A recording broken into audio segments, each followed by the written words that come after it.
안녕하세요. 6월 23일 화요일 헌치빌 굿뉴스입니다. 오늘도 참 복된 날 되시기를 주님의 이름으로 축복합니다. 여러분 학창 시절에 여러분은 어떤 학생이셨나요? 평소에 부모님과 선생님의 말씀에 잘 순종해서 꾸준히 예습과 복습을 하던 학생이었나요? 아니면 늘 벼락치기로만 시험을 준비하던 학생이었나요? 저도 사실 벼락치기를 많이 했습니다. 그리고 시험 후에 성적표를 받아들고 이런 후회로 많이 했습니다. 하라는 대로 평소에 미리 공부했으면 더 좋은 성적이 나왔을 텐데.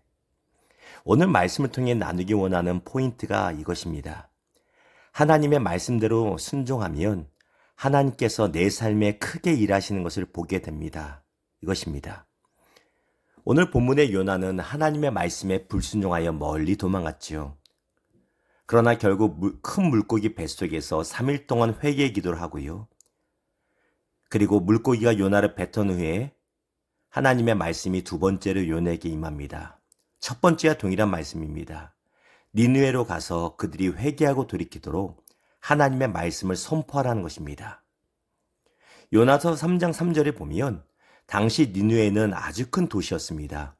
걸어서 대충 둘러봐도 3일 이상 걸릴 만큼 큰 도시였다고 말합니다. 그런데 4절을 보면 요나는 딱 하루만 걸어다니며 이렇게 외칩니다. 40일이 지나면 니느웨가 무너지리라. 요나의 이 메시지를 히브리어로 말하면 딱 5단어입니다. 기가 막힐 정도로 짧고 성의 없어 보이는 메시지입니다.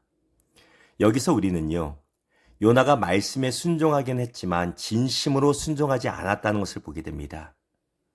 3일은 다녀야 될 거리를 하루만 다니고 마음을 다하지 않고 5마디 단어만 말했습니다. 놀라운 것은 요나가 이렇게 억지로라도 하나님의 말씀에 순종했을 때 하나님의 큰 회개와 구원의 역사가 나타났다는 것입니다. 너무나 놀랍지요.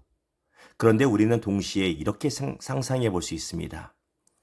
만일 요나가 전심으로 하나님의 말씀에 순종했다면 얼마나 더 큰 하나님의 역사가 나타났을까?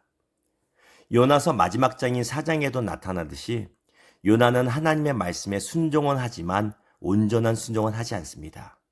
여전히 고집 피웁니다. 마지못해 하는 순종, 더 혼나기 싫어서 하는 순종, 억지로 하는 부분적인 순종이었습니다. 그 이유가 무엇일까요? 그의 자아가 하나님 앞에서 죽지 못하고 여전히 살아있었기 때문입니다. 요나만 그런가요? 우리도 마찬가지입니다. 우리가 하나님의 말씀에 또 교회를 통해 주시는 가르침과 권면에 전심으로 순종하지 못하는 이유는 순종하면 내 자신이 사라진다고 생각하기 때문입니다. 그러나 내 자아가 죽는다는 것은 내가 사라지는 비극이 아닙니다. 오히려 하나님의 일하심이 나타나는 통로가 되는 것을 기억하시기 바랍니다. 사랑하는 여러분, 소금은 녹아야 맛을 냅니다. 그렇죠? 비누도 녹아 없어져야 내 손에 내 몸의 더러움을 씻어냅니다. 만일 소금이 불순종하여 녹지 않으면 아무런 맛을 내지 못하고 비누가 불순종하여 잘 녹지 않으면 더러움을 씻어낼 수 없습니다. 그러므로 내 생각을, 내 고집을 십자가 앞에 내려놓으십시오. 때로는 잘 이해가 되지 않더라도 순종해 보십시오. 그때 여러분의 삶 가운데 하나님께서 큰 일을 행하시는 것을 보게 될 것입니다. 기도합니다. 하나님 감사합니다. 우리의 완악한 마음, 여전히 내가 살아있고 불순종하려는 제 마음을, 우리의 마음을 고백합니다. 기도하며 하나님의 말씀에 순종하게 하여 주시옵소서.